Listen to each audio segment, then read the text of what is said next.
Kyle here is saying something, Greg, that I hear fans bring this up all the time about Scott Frost changing his coaching approach and being more of a CEO, and there being kind of a debate or argument as to whether he needs to be less hands-on and be more of a CEO or not. Do you have any issues with his coaching style, or has he even made some comments about how he's adjusting as he is now in his 5th season? Yeah, no, obviously he has, and that was the whole reason why there was all this change, that he was actually forced to fire some of his best friends, and delegate those roles to other people, and that's where Mark Whipple comes in as the big hire.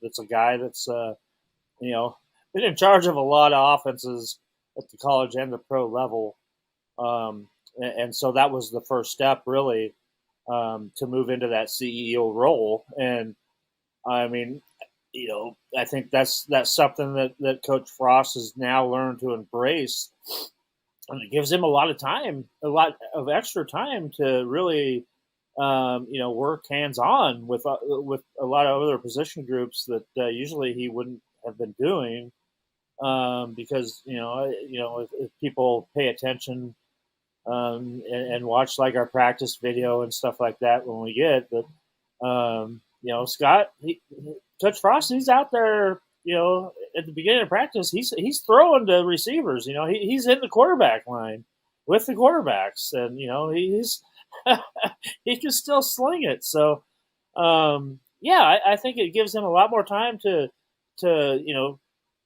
really observe things and have a way better overall opinion on how things are going. And then he can kind of still, put his touches on areas where he needs to. And this all stems down from Trev Alberts, because, Trev Alberts knows how this stuff works. And, Coach Frost knows that it wasn't working the way that, they set it up when he got here. And, if you're a smart football coach, and if I don't care what business you're in, if you're a smart businessman, anything, you surround yourself with the best people possible. That's the biggest key to success right there. If you build a strong team of generals around you, you're going to do pretty good. There's obviously a number of ways to get the job done and do it successfully. Not every coach is exactly the same. It's been done dozens of different ways and done effectively and successfully in winning championships. But I got to think it only makes sense that you can't be on one total end of the spectrum. You can't be Mr. CEO that has no contact with your team, of course, and just be thinking about the big picture and the big issues and dealing it with like that, because then you're going to lose the trust of your team. You're not going to have contact with them. You're going to lose the vibe, the attitude. You're just not going to be viewed as accessible. But then obviously if you're breaking down offensive line stances every minute of the day and you're in the trenches all the time doing that, then you're not being what you need to be to understand the entire team and the scope of everything that's going on. So there's a balance to that. If you take the CEO approach, you also or tend to be more of that mindset, then you got to realize, okay, that's my strength, but I got to connect with these guys. So I gotta throw them the footballs because I used to be a quarterback. I can do that. And he probably loves to do that.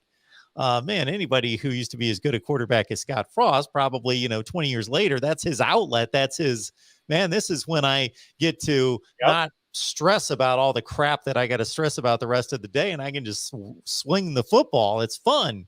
Hey, Jim Harbaugh does the same thing too. So it's cool to watch pregame when Nebraska and Michigan play.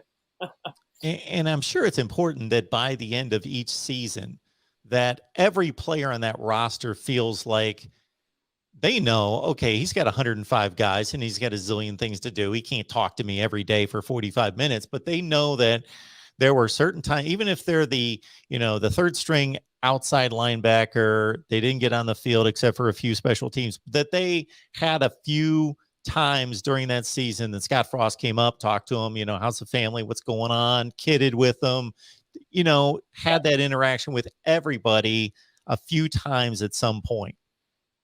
And you see that. I mean, he's still a player at heart. So it is kind of cool to see how he interacts with his team. And you talk to any player to a T, that they all believe in him.